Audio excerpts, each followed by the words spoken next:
of the most common sayings in the NBA, a series doesn't start until the road team wins a game. Well, if that's true, then the Pistons and the Clippers, they are just getting started. We're going to have more on that in just a little bit. But there's another home team that already has their backs up against the wall. Minnesota, they stunned the Lakers in Game 1 in Crypto.com Arena, and tonight it feels as close to a must-win as a Game 2 can get. As we say hello to our reporters here, Brian Windhorst and Dave McMenamin. Brian, I want to start with you here just to set the table for us here. What is at stake for the Los Angeles Lakers tonight?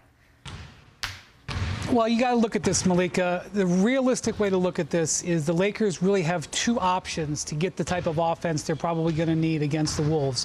One, they're role players who struggled in Game 1. Guys like Dorian Finney-Smith, Gabe Vincent, Rui Hachimura are going to have to step up and hit some outside shots because the Wolves are trying to force the ball in their direction. Or, and this is probably where the series is going to really come down to, the Lakers' three stars, which obviously Luka Doncic, LeBron James, Austin Reeves, are going to need to play awesome basketball. I don't know what the magic number is for them to score, but it's going to have to be a lot higher than it was in Game 1.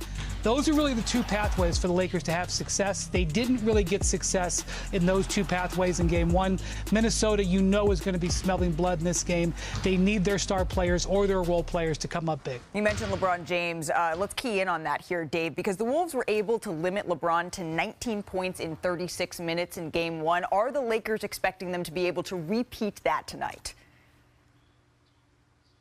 Well, listen, LeBron James has played more playoff games than any other player in league history. He certainly has the experience. He knows what it's like to make adjustments between a Game 1 and a Game 2 and find some success. But the Wolves came into this series, Malika, looking to try to limit LeBron James in the transition game. And certainly the Wolves dominated in Game 1. They won that battle 25-6. And they believe in a half-court setting, Julius Randle can compete with LeBron. I'm not saying he's going to win the battle every night. Not saying he's a better player than LeBron, but certainly that can be played somewhat to an even.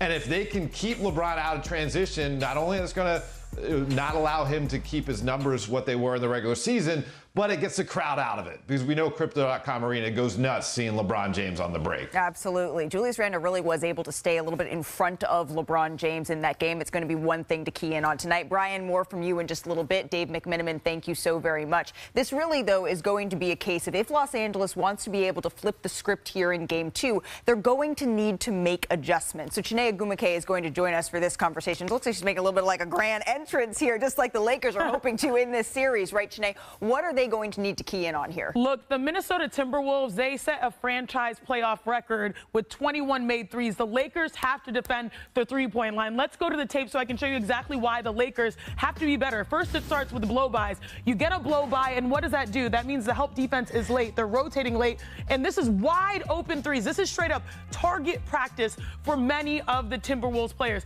Again, a brush screen, you know, a slip screen. Now that creates a lane, and you never help off of the corner side. You never help off of the strong side. You're reaching, and again, these are just wide open, easy threes. And last but not least, again, there's some more action here. 4 Lakers players are keyed in. Instead, you're supposed to be below defenders, and now you find another corner shooter. I think he had 4 threes, Naz Reid. So the Lakers, their number one thing is to take away the three-point shot. Yeah. I'm looking forward to J.J. Redick's adjustments. It's been their game plan all year, though. It feels like they've left three-point shooters and said, okay, if that's how you want to beat us, we're going to pack the paint. So they're going to need to make that adjustment there if they want to avoid becoming the 36th team in NBA history to lose the first 2 games of a best-of-7 series at home.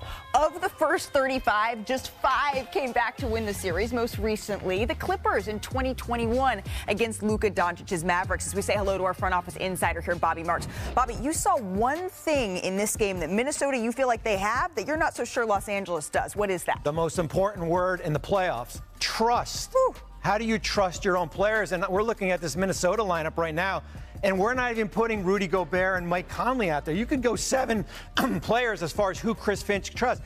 Certainly Anthony Edwards, Dante DiVincenzo, Jaden McDaniels, Julius Randle, Naz Reid. Battle-tested players. I trust these 5 right now. The Lakers, on the other hand, that's a little bit of a different story. Mystery men. Who's 4 and 5 for them? Luka, Austin Reeves, of course, LeBron. Who is those 4 and 5 players? Who does J.J. Redick trust as far as this group? It could be probably Rui Hachimura, certainly Dorian Finney-Smith. This is the biggest question I have for the Lakers team. Here are two players here. Does J.J. Redick trust this starting five down the stretch? We didn't see this on Saturday night because the game was a blowout. Right. If this game is close, who are going to be those other two players for them? And can Austin Reeves, having typically the third best defender, that third best defender isn't Jalen McDaniels or someone like an Anthony Edwards, can he have a breakout game here? We're going to get to that in just a little bit because the Lakers are looking to even things up. Another Los Angeles team did that just last night. We uncorked, Shanae, a vintage Kawhi performance here in Denver. Game 2, looking to even things up, and Kawhi Leonard, he came out hot. There's a reason why I say this is my favorite series, but more importantly, we've got vintage Kawhi back. Do we say it's the claw? The claw. I'm a fan of Jim Carrey. Yes, it's scary things for the rest of the league. He finished with 21 points, 90% shooting in the first half here. To the fourth quarter we go. Things were tight down the stretch. Bobby Marks, you called for a redemption game. Michael Porter Jr. redemption game. 1 point game here. Denver has the lead. Another player that we were looking for a little bit of redemption from, Norm Powell there, who gives it up to Ivica Zubac and one. Better late than never. Amen. But it was Kawhi, the claw in the clutch here, who took over Shanae. That's Aaron Gordon. And the double. Yeah, commit, but like honestly, it was just one of those nights where prayer defense is best against Right. Minute and a half to play here. The ball comes loose. The Clippers control it here. Watch Kawhi. Gives it back. Norm Powell, huge three-pointer here. Clutch.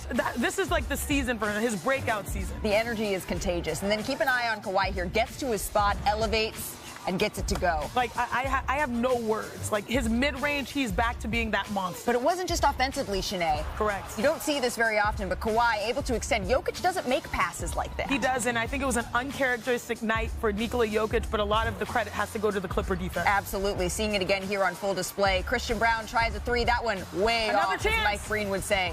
Nikola Jokic tries for it again and just can't get it to go. So the Clippers hang on. Just as a reminder of what Kawhi Leonard did in the final 2 minutes and 30 seconds of the game, scored or assisted on the Clippers' final 7 points, had a huge steal with 37 seconds left, and contested the game-tying attempt from Nikola Jokic as time expired. A 39-point night from Kawhi. He could barely contain his excitement. Anybody in the business, that's playing and knows how hard it is to either come back from injury or just even playing in the NBA. I'll just keep playing, try to stay in the zone, get to my spot and shoot, just live with the outcome. I feel like he ain't missed a shot, man. His shot-making ability is elite, you know what I mean?